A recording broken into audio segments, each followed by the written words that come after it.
Hello बच्चों, let us read this question. So the question says, determine A of the object which, तो हमें A find out करना है object का, ये यानी कि एक्सीलरेशन।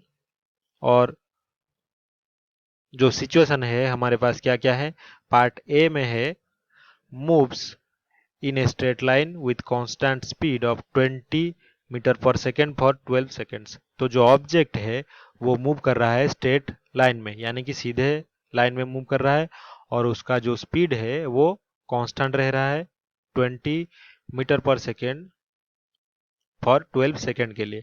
और पार्ट बी में क्या है, the object changes its velocity, तो वेलोसिटी ऑब्जेक्ट का चेंज हो रहा है 0 मीटर पर आवर से लेके 360 मीटर पर मिनट इन 2.4 सेकेंड। तो अगर उस ऑब्जेक्ट का वेलोसिटी चेंज हो रहा है 0 मीटर पर आवर से 360 मीटर पर मिनट में, और टाइम इंटरवल कितना है 4.2 सेकेंड का, तो वहां पे एक्सीलरेशन हमें फाइंड आउट करना है। तो इस क्वेश्चन को सॉल्व करने के लिए हमारा जो की कॉन्सेप्ट है वो हमें जानना जरूरी है।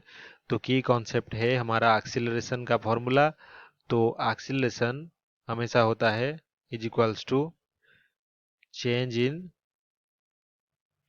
इन वेलोसिटी, यानी कि जो फाइनल वेलोसिटी है minus initial velocity divided by time interval, कितना टाइम में वेलोसिटी चेंज हो रहा है वो अगर डिवाइड कर दें तो हमें मिल जाएगा क्या, एक्सीलरेशन। तो पार्ट ए पे चलते हैं। तो पार्ट ए में हमारा है जो वेलोसिटी है v इज इक्वल्स टू कितना है, कांस्टेंट है 20 मीटर पर सेकेंड, और जो टाइम इंटरवल t है वो कितना है 12 सेकेंड। तो यहाँ पे जो स्पीड है यानी कि वेलोसिटी v ये बिल्कुल कांस्टेंट है और स्ट्रेट लाइन में मोशन कर रहा है। तो हम लिख सकते हैं कि velocity is equals to constant, clearly velocity या फिर स्पीड जो है वो चेंज ही नहीं हो रहा है, तो no change in velocity during this 12 second. तो हमारा जो एक्सीलरेशन ए होगा इज इक्वल्स टू वेलोसिटी में चेंज नहीं हो रहा है, तो ये हो जाएगा 0 डिवाइडेड बाय टाइम कितना है इंटरवल 12 सेकेंड, जो कि हो जाएगा 0। तो एक्सीलरेशन पहले केस में हमारा 0 है। अभी चलते हैं पार्ट बी में।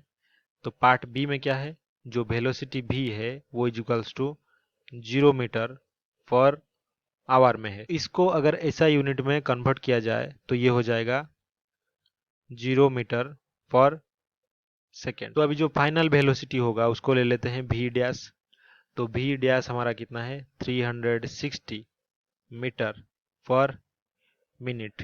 इसको ऐसा यूनिट में कन्वर्ट करने पर ये हो जाएगा 360 मीटर डिवाइडेड बाय एक मिनट जो होता है वो 60 सेकेंड होता है, तो 60 सेकेंड हम लिख सकते हैं। और 60 सेकेंड से 360 डिवाइड करने पर कितना हो जाएगा, ये हो जाएगा 6 मीटर पर। तो यहाँ पे एक्सीलरेशन कैलकुलेट करने पर हम लिख सकते हैं कि जो चेंज इन वेलोसिटी यानी कि final velocity v dash minus initial velocity v divided time interval t, तो ये हो जाएगा कितना, v डैश हमारे पास हमने कैलकुलेट किया 6 माइनस इनिशियली कितना था 0, और इससे डिवाइड कर देना है टाइम इंटरवल 4.2 सेकेंड को।